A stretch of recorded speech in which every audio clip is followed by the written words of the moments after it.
पहली बात तो हम देखते हैं कि जो कंप्यूटर पे जॉब्स होती हैं वो कितने टाइप की हैं।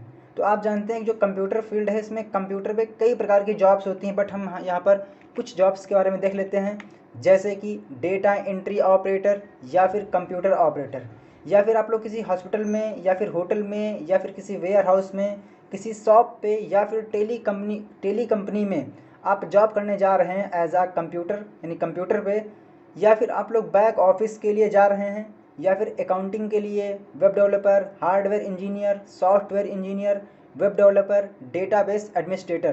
तो ये कई प्रकार की जॉब्स होती हैं जो कि कंप्यूटर से संबंधित हैं। तो बेसिकली आज की इस वीडियो में हम लोग सिर्फ और सिर्फ जो पहली तीन हैं, data entry, computer operator, back office या फिर जो अकाउंटिंग की जॉब्स होती हैं, उसके लिए आपको कौन सा बेसिक नॉलेज होना चाहिए। आप जानते हैं कि जो कंपनीज़ होती हैं बड़ी बड़ी, उनका अपना सॉफ्टवेयर है जहाँ पे आपको उनके सॉफ्टवेयर पे काम करना होता है, लेकिन उसके अलावा भी आप लोगों को कुछ बेसिक नॉलेज होना चाहिए। आइए देखते हैं। तो जो कंप्यूटर बेसिक नॉलेज है उसको हमने यहाँ पर दो पार्ट में डिवाइड कर दिया है। पहला है बेसिक और दूसरा है मॉडरेट। अगर आप लोगों को जो बिल्कुल बेसिक है वो तो आपको आना ही चाहिए, जैसे कि कंप्यूटर को स्टार्ट कैसे करते हैं, उसको रीस्टार्ट कैसे करते हैं, शट डाउन कैसे करते हैं। क्योंकि कभी कभी देखा गया है, क्योंकि मैं एक कंपनी में जॉब कर चुका हूँ या मैं करता भी हूँ, अभी प्राइवेट जॉब कर रहा हूँ। तो ऐसे में क्या होता है कि कुछ जब नए बंदे आते हैं तो उन्होंने सीखा होता है डेस्कटॉप पे, तो उनको लैपटॉप, अगर वो लैपटॉप पे सीखते हैं तो वो डेस्कटॉप को ओपन यानी स्टार्ट और शट डाउन नहीं कर पाते हैं। तो आप लोगों को लैपटॉप और डेस्कटॉप, जिसको हम बोलते हैं पीसी, इसको स्टार्ट करना, रीस्टार्ट करना और शट डाउन करना आना चाहिए। जो डॉक्यूमेंट होता है उसको स्कैन कैसे करते हैं, उसको प्रिंट कैसे करते हैं, ये भी आपको मालूम होना चाहिए। कभी कभी क्या होता है कि कुछ कंपनीज़ में कोई डेटा होता है या कोई काम होता है जो कि आपको इंटरनेट के थ्रू करना होता है, तो ऐसे में आपको रिक्वायरमेंट होती है इंटरनेट की। तो आप लोगों को कंप्यूटर या फिर लैपटॉप को इंटरनेट से कैसे कनेक्ट करना है, यानी यूजिंग वाईफाई या फिर मॉडेम, तो ये भी आपको मालूम होना चाहिए। देन इसके बाद जो एंटीवायरस है उसको कैसे यूज़ करते हैं कंप्यूटर में, ये आपको आना चाहिए। और साथ ही बेसिक हार्डवेयर के बारे में आपको जानकारी होनी चाहिए कि मान लीजिए कोई कीबोर्ड नया आ गया, ख़राब हो गया, तो उसको किस पोर्ट पे लगाना है, तो ये आपको मालूम होना चाहिए। अगर आपको किसी भी टॉपिक को लेकर दिक्कत हो तो आप कमेंट कर दीजिएगा, तो हम आपको उसकी वीडियोस प्रोवाइड करा देंगे। देन आपका आता है मॉडरेट लेवल का। देखिए, अगर आप कंप्यूटर में जॉब करने जा रहे हैं तो ये आपको मालूम होना चाहिए, जैसे कि कॉमन कीबोर्ड शॉर्टकट की। आप जानते हैं कि undo, redo, copy, cut, paste, ये सब आपको मालूम होनी चाहिए जो बिल्कुल बेसिक लेवल की हैं। देन इसके बाद ऑफिस सूट, चाहे वो आपका एमएस ऑफिस हो, लिब्रे ऑफिस हो, अधिकतर जो कंपनीज होती है वहाँ पे काम आपका एमएस ऑफिस में ही होता है। देन इसके बाद इंटरनेट बेसिक्स के बारे में जानकारी होनी चाहिए। हम बात करेंगे इसके बारे में कि ऑफिस सूट के अंदर आपको कौन कौन सॉफ्टवेयर को ऑपरेट करना आना चाहिए, इंटरनेट पे कौन कौन से काम होते हैं, और साथ ही जो टाइपिंग है ये बहुत ही ज़रूरी होती है आपको जॉब दिलाने में। देन इसके बाद हम बात करते हैं कि जो आपका मॉडरेट लेवल का नॉलेज है उसमें आपको क्या क्या मालूम होने चाहिए। तो सबसे पहले आपको कॉमन कीबोर्ड शॉर्टकट की, जो कीबोर्ड की शॉर्टकट कीज हैं जो बिल्कुल बेसिक लेवल की हैं, उनके बारे में आपको मालूम होना चाहिए।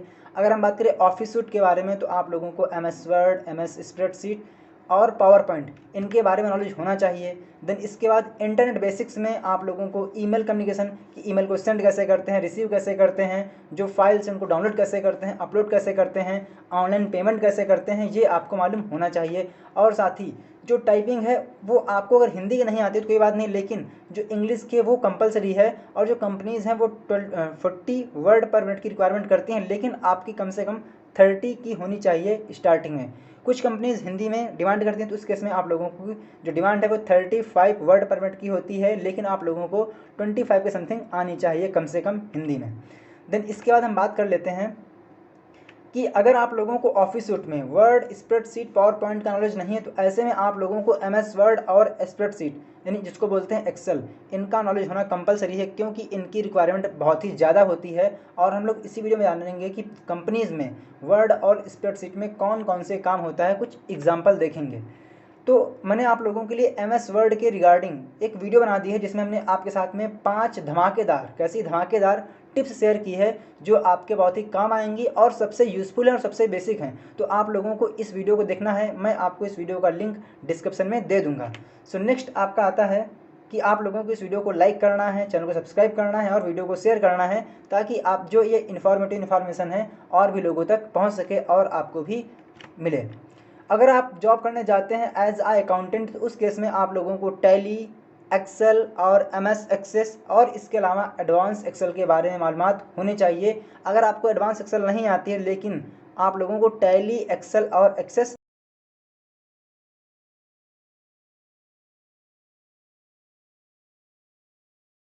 क्रिएट करने होते हैं, जो उनके प्लान्स हैं उनको क्रिएट करना होता है, रिपोर्ट तैयार करनी होती है, तो ये आपके काम होते हैं MS वर्ड में। इसके अलावा हम आपके साथ में एक एक्सेल की वीडियो लेके आने वाले हैं जो कि बेसिक लेवल की रहेगी कि आपको सैलरी शीट कैसे क्रिएट करनी है।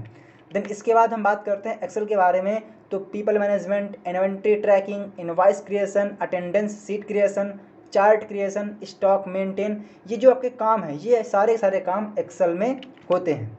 देन इसके बाद अगर आप लोगों को वेयर हाउस के बारे में नॉलेज चाहिए कि वेयर हाउस में क्या होता है, क्या करना होता है, तो मैं इसके बारे में आप लोगों को एक धमाकेदार वीडियो देने वाला हूं, क्योंकि मुझे इस क्षेत्र में 2 साल से ज़्यादा का एक्सपीरियंस है, मैंने काम किया हुआ है।